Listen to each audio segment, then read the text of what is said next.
They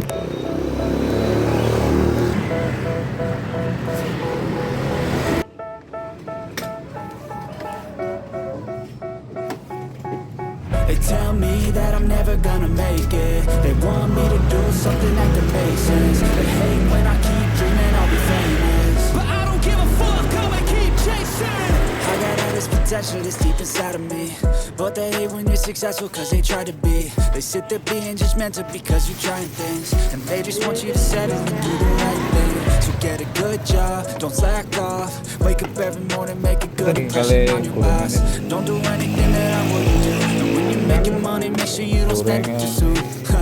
Fuck that, I'll do what I wanna do. I got a different path from everyone and that includes you. Who are you to tell me how to live life? In these times it feels like nobody's right, yeah. So I'm a